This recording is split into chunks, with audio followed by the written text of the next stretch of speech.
The Cleveland Browns have a chance to do something that they've never done in my entire lifetime.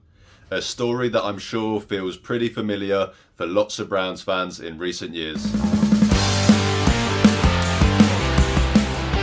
Hey guys, Oliver here, aka UK Browns NFL, and this is my preview of the Browns Week 14 matchup against the Pittsburgh Steelers on Sunday at 6 p.m. UK time or 1 p.m. Eastern time over in the States. The Browns head to Pittsburgh for this game after the Browns won the reverse fixture just 2 weeks ago on Thursday Night Football. A game that will forever be remembered as the Snow Globe game, and where the Browns beat the Steelers 24-19 in a memorable game where the snow made it almost impossible to even see the ball on the broadcast. With that win, they have a massive opportunity to achieve something that lots of fans have never seen in their lifetime, a series sweep over the Steelers. The Browns haven't swept the season series against the Steelers since the 1988 season. The only time they've beaten them twice in the same calendar year since that time was 2021, when they beat the Steelers in the last game of the season to make the playoffs for the first time since 2002, and then went on to beat them again in the wildcard round for their first playoff win since 1994, the first playoff win I saw in my lifetime. Now, whilst the series sweep isn't going to get you into the playoffs, and it most likely won't prevent the Steelers from making it into the dance, you could potentially play spoiler when it comes to the division, and as I'll keep on saying, you could complete a series sweep over your biggest rival for the first time in 36 years.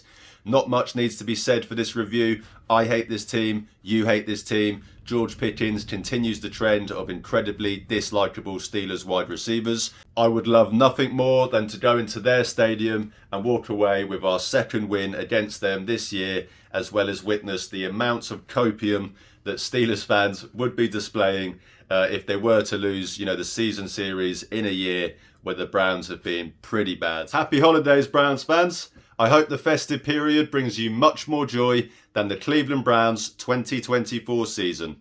In the honour of festive spirit, I set myself a goal of getting to 50 subscribers before New Year's Eve, so if you are watching, then I would really appreciate it if you hit the subscribe button as well as drop this video a like. Thank you so much, and without further ado, let's get back to the video. The injury report for this game for the Browns: defensive tackle Maurice Hurst has been ruled out and actually placed on IR with his ankle injury. The same with Jed Wills, he has been ruled out for this game and also placed on IR. I'm sure that's probably, the last snaps that he's played for the Browns. You could probably say that, maybe the same for Maurice Hurst. That's probably both of them done for the season. Obviously, they could be eligible to return for the final game, but, that's something I think is quite doubtful. So both of them are out for this game.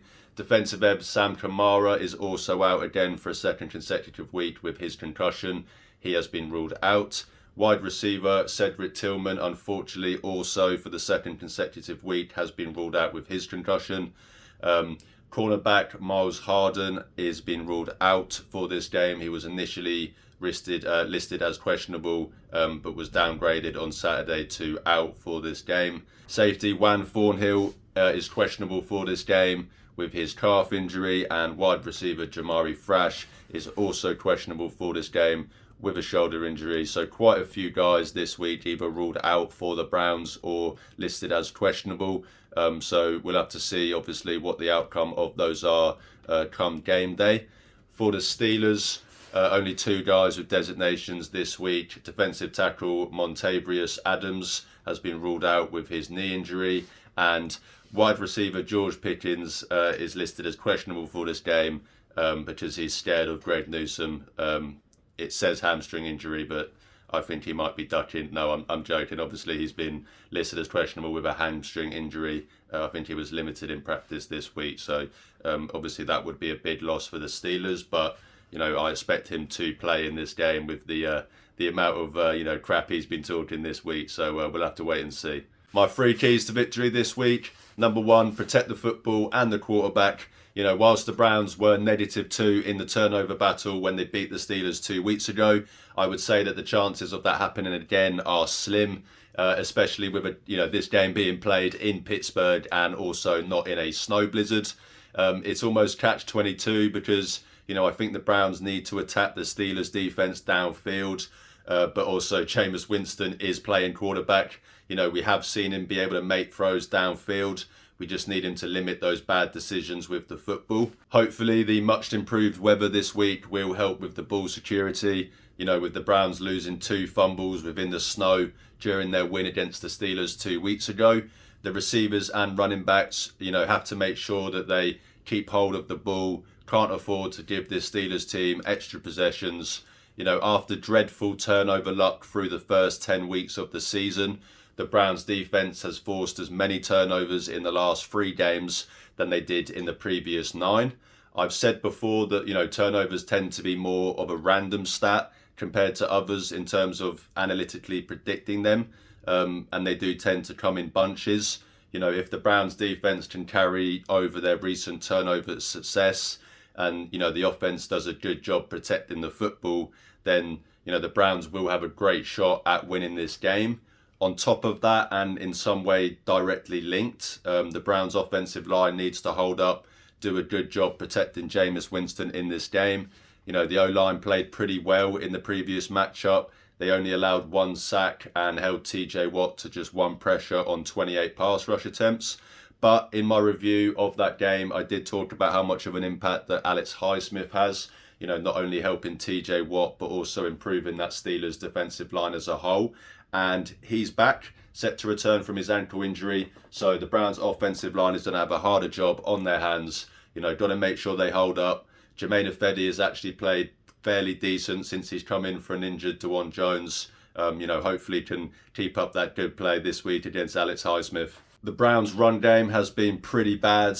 They're going to have to throw the ball most likely in this game. And that means they're going to have to give Jameis time in the pocket. If they can do that, they'll not only give their offense time to operate, but also limit the turnovers through, preventing Jameis being rushed into decisions as a result of pressure, as well as limiting the possibility of, strip sacks, fumbles, and all of that kind of stuff. My second key to victory this week is to get pressure on Russell Wilson and limit the Steelers' run game. One of the biggest factors in the Browns' Week 12 win over this team was that the defense did a great job in stifling their run game and getting pressure on Russell Wilson. 3 first-half sacks from Myles Garrett, 4 on the day for the Browns defense. They also held the Steelers to less rushing yards than their season average and held them to 3.5 yards per carry, which was less than their season average of just under 4 yards per carry. Despite the snow appearing to be an advantage for the Steelers, who boasted a top 5 run game and run defense, going into that game, it was actually the Browns who were able to take advantage of the conditions the most by limiting the Steelers' run game, putting them into multiple 3rd down situations and getting pressure on Wilson. This resulted in just 2 red zone scoring attempts for the Steelers offense, despite having the ball for over 10 minutes longer than the Browns offense did. The Browns defense took somewhat of a step back against the Broncos on Monday Night Football. However, I still have faith that they can put the team in position to win this game. It would also be great for Myles to have a big game and once again prove while he is the superior pass rusher. Social media is always a fun place when Steelers fans are angry about Myles Garrett. My third and final key to victory this week is to play to win the game. Now, this might sound pretty ridiculous. Of course, every team plays to win. So let me explain myself. The Browns are 3-9. They have no chance of making the playoffs, but they do have a chance to possibly spoil the Steelers' quest for the division and also complete, the series sweep over them for the first time in 36 years. All guns blazing. I want everyone's best shot. Don't play conservatively.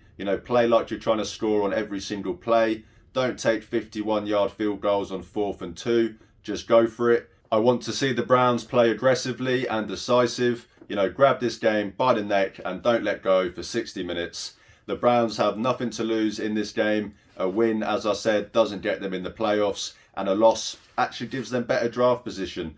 The NFL picked a terrible year to put us on the first ever in-season division hard knocks, so let's at least make it somewhat memorable with the first ever series win over the Steelers since 1988 being captured on the Hard Knocks cameras. As I've said multiple times over the last few weeks, If the Browns are only to win 2 games in any given season, then those 2 wins better come against the Pittsburgh Steelers.